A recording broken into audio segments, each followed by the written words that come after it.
Hello दोस्तों, स्वागत है आप सभी का इस सेशन में। इस सेशन में हम कैब का important component that is bank financial management, उसके module A chapter 2 which is liberalised remittance scheme and other remittance facilities, ये जो चैप्टर है इस पर इंपॉर्टेंट टॉपिक्स जो भी हैं इसके उसको डिस्कस करने वाले हैं। So this session is part of our foundation series, जहां पर हम इंपॉर्टेंट टॉपिक्स को डिस्कस करते हैं एंड उसके साथ में वी हैव अ लुक कि इसके साथ इससे किस तरह का क्वेश्चन पूछा जा सकता है इस पर्टिकुलर टॉपिक से इन द एक्चुअल एग्जाम, और उस तरह के एमसीक्यूज को हम जो है डिस्कस करते हैं।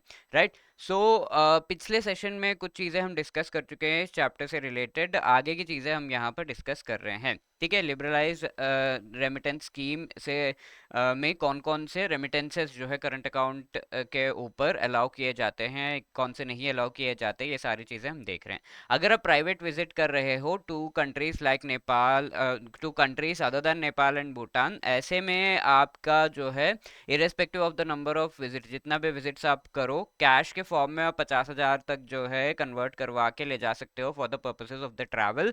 और उसके अलावा 50,000 जो रुपए हैं उससे ज़्यादा अगर आप ले जाना चाहते हो then you have to take it in the form of certain travellers cheques. ठीक है। अनयूटिलाइज्ड फॉरेन एक्सचेंज जो भी होता है वो आप वापस आने के बाद 180 डेज के अंदर अंदर आपको सबमिट करना होता है वापस से to the specific authorised dealer. अब हज पिलग्रिम्स जो होते हैं उससे रिलेटेड स्पेशल प्रोविजन है, जहां पर ईरान एंड रशिया जैसे जो कंट्रीज है वहां पर अगर आप जा रहे हो हज पिलग्रिमेज से रिलेटेड, देन आपका जो पूरा का पूरा अमाउंट है उससे आप कन्वर्ट करवा सकते हो फॉरेन करेंसी नोट्स को, फॉरेन करेंसी नोट्स में कन्वर्ट करवा के वहां पर जा सकते हो। बट अगर आप इराक लिबिया जैसे कंट्रीज जा रहे हो तो you can only convert 5,000 US dollars, और अदर कंट्रीज किसी और कंट्री में अगर आप जा रहे हो इन जनरल तो ओनली 3,000 US डॉलर्स को आप कन्वर्ट करवा के ले जा सकते हो। ठीक है। तो ये जो नंबर्स ये काफ़ी इंपॉर्टेंट है फॉर द एग्जाम। ऑब्वियसली सारे फैक्ट्स है तो देर इज नॉट मच कि मैं बहुत ज़्यादा एक्सप्लेन कर दूं यहाँ पर, but yes these are the things that have been that you should keep in mind. अब गिफ्ट दिया जा रहा है टू अ फॉरेनर, तो ये भी एक तरीके का आप कह सकते हो कि एक एक्सचेंज में ही आ जाता है। तो एज पर कंपनीज एक्ट अगर हम देखें, जो भी रिलेटिव्स हैं उनको ये गिफ्ट दिया जा सकता है। रिलेटिव्स कौन हो सकते हैं? Members of Hindu undivided family, या फिर husband wife, father mother son daughter, daughter's husband brother sister. तो डायरेक्ट रिलेटिव्स जो हैं वो सारे आपके इंक्लूड हो जाते हैं जिनको आप इस तरीके से गिफ्ट भेज सकते हो। ठीक है। गिफ्ट भेजने के लिए आप मनी को कन्वर्ट करके वहां पर जो है गिफ्ट खरीद कर उन्हें भेज रहे हो। That is the thing including step relatives. ठीक है। Step father, step mother, step सन, स्टेप डॉटर, ये सारे भी इंक्लूडेड हैं इस पर्टिकुलर लिस्ट में। अब किसको आप नहीं भेज सकते? ठीक है। दूर के रिश्तेदारों को नहीं, स्टेप डॉटर्स फादर्स फादर को नहीं, fathers mother, mothers father, mothers mother, son son को नहीं भेज सकते, सन सन्स वाइफ। ठीक है।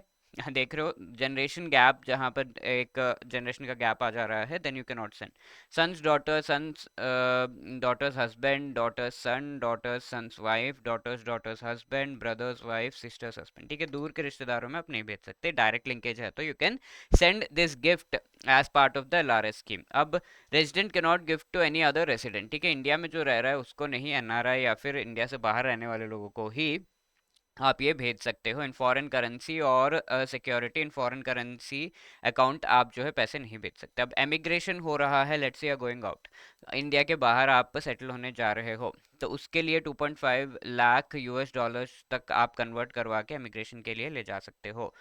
बट अगर आप क्रेडिट या पॉइंट्स अर्न करना चाहते हो इन्वेस्टमेंट, गवर्नमेंट बॉन्ड्स में, lands, commercial enterprises etcetera, foreign bank guarantee towards overseas employers या इमिग्रेशन, इस चीज़ के लिए अगर आप करना चाहते हो then this is not allowed. ठीक है। कन्वर्शन इन पर्पसेस के लिए अलाउड नहीं है। इसके साथ अगर आप फॉरेन से कोई आर्ट परचेस करना चाहते हो, कोई पेंटिंग, कोई स्कल्पचर, ऐसा कुछ परचेस करना चाहते हो, तो उसके लिए भी आपको जो है पर्सनल पर्पसेस के लिए ले सकते हो, बट कमर्शियल पर्पस के लिए, ट्रेड के लिए अगर आप पैसे कन्वर्ट करके ऐसे आर्ट खरीद रहे हो, दैट इज़ नॉट अलाउड। ठीक है। पर्सनल चीज़ों के लिए ले सकते हो। बिजनेस ट्रिप्स पे अगर जाया जा रहा है, पर्पस उसका बिजनेस, अटेंडिंग कॉन्फ्रेंस, ट्रेनिंग हो सकता है, ये चीज़ें मोस्टली आउटसाइड एलआरएस होती हैं, और इन पर ज़्यादातर जो है एलआरएस में जो लिमिट है अराउंड 250,000 मिलियन डॉलर्स का, या फिर इस तरह के लिमिट जो है बिजनेस ट्रिप्स से रिलेटेड जो खर्चा हो रहा है, क्योंकि ये मनी लेट्स से मैं बिजनेस ट्रिप पे जा रहा हूँ, मेरी कंपनी मेरे लिए पे कर रही है, तो वो चीज़ एलआरएस में इंक्लूडेड नहीं होती है। If company page for trip permitted without any limit, कोई भी लिमिट के बिना आपको परमिट कर दिया जाता है। अब लेट्स से मेडिकल ट्रीटमेंट के लिए अब्रॉड जा रहे हैं, तो लिमिट्स यहाँ पर है 2.5 lakh US dollars and above, above उससे ज़्यादा ले जाना चाहते हैं तो प्रॉपर आपको जो है डॉक्टर का एक लेटर टाइप का या फिर डिक्लेरेशन होना चाहिए कि हाँ इससे ज़्यादा पैसे लग रहे हैं, that is why they are taking it. इसके साथ साथ पर्सन जो एक पेशेंट के साथ जा रहे हैं उनको उनसे रिलेटेड भी जो खर्चे हैं उसके लिए आप ले जा सकते हो। अब अब्रॉड में स्टडी करने जा रहे हो, then you can take around 2.5 million US dollars which is 250,000 US dollars. ठीक है, फॉरेन बैंक की गारंटी से रिलेटेड यहाँ पर दिया हुआ है कि towards educational purposes in favour of overseas universities और एंटिटीज। फॉरेन बैंक की गारंटी यहाँ पर जो है वो अलाउड नहीं है या फिर उसको माना नहीं जाता है with respect to these loans. ठीक है, अगर आप लोन दे रहे हो with respect to any educational institution, then foreign bank उसे गारंटी कर रहा है कि ये वापस कर देगा, तो that is not much allowed. Students going abroad for studies, जो एनआरआईज बन जाते हैं लेटर ऑन, एग्जिस्टिंग रेसिडेंट अगर हैं तो एनआरओ अकाउंट उनका बनेगा। They can avail remittance facilities for NRIs. NRIs को अगर ये स्टूडेंट जो है एनआरआईज बन जाए, ज़्यादा समय तक रह जाएंगे तो एनआरआई कहलाएंगे, तो they can avail the facilities जो एनआरआईज को मिलते हैं। बट इन जनरल एलआरएस जो है कुछ कंडीशंस में उन पर अप्लाइड है। एनआरआईज को क्या फैसिलिटी मिलता है, 1 मिलियन यूएस डॉलर्स तक वो इंडिया से बाहर ले जा सकते हैं, तो those things can be done. Now in कुछ चीज़ों पर यहाँ पर जो है टैक्स भी लगता है जो ट्रांजैक्शन है, तो उनसे रिलेटेड रेजीम को देख लेते हैं। इनकम टैक्स एक्ट के तहत न्यू इंसर्शन यहाँ पर किया गया था। 5% एलआरएस पर जो है विदाउट पैन कार्ड है तो 10% टैक्स जो है आपका लगेगा ऑन सर्टेन ट्रांजैक्शंस। यहाँ पर जो थ्रेशोल्ड है, अगर आप रेमिटेंस कर रहे हो अब 7 लाख पर फाइनेंशियल ईयर, तब आपका टैक्स लगेगा। 7 लाख के अंदर आपका टैक्स नहीं लगेगा। ठीक है, किस पर एप्लीकेबल है, एलआरएस से रिलेटेड जो रेमिटेंसेस उन पर ही। Non individual remittance for payment of import export, ये सारी चीज़ों पर एप्लीकेबल नहीं है। Transfer from domestic rupee account to NRO वगैरह, इन पर भी आपको जो है टैक्स वगैरह नहीं देना। Studies abroad on educational loan, जो टैक्स लग रहा है लोन्स, एजुकेशनल लोन्स पे टैक्स कम है। ठीक है, बाकी में देख रहे हो आप 5% 10% है, बट एजुकेशनल लोन्स पर ओनली 0.5%, दैट टू 7 लाख के ऊपर अगर जा रहा है आपका खर्चा देन। ठीक है, यहाँ पर एक एग्जांपल दिया गया है कि किस तरीके से टैक्स आपका लगेगा। राइट, तो यहाँ पर देखिए कस्टमर ए जो है he makes remittance of 6,50,000 dollars rupees यहाँ पर दे रहे हैं। ठीक है, तो उस पर कोई भी टैक्स नहीं लिया जा रहा है।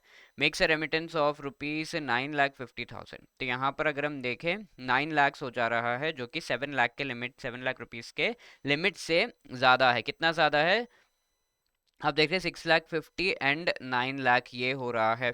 ठीक है, ये होने के बाद आपका इसको दोनों को ऐड करने के बाद you will be getting around I think 16 lakhs के आसपास। ठीक है, 16 लैक्स में से 7 लैक्स पर तो आपका कोई टैक्स नहीं लग रहा, बाकी 9 लाख पर आपका 5% टैक्स लगेगा। ठीक है, उस साल में। नाउ सेम ईयर में मई में ये हो रहा है, एंड देन दिसंबर 2020 में 40,000 और रेमिटेंस किया गया है। 40,000 पर ऑब्वियसली क्योंकि 7 लाख का जो लिमिट है वो क्रॉस हो चुका है, सेम ईयर है, तो 40,000 पर स्ट्रेट अवे 5% का टैक्स लगेगा।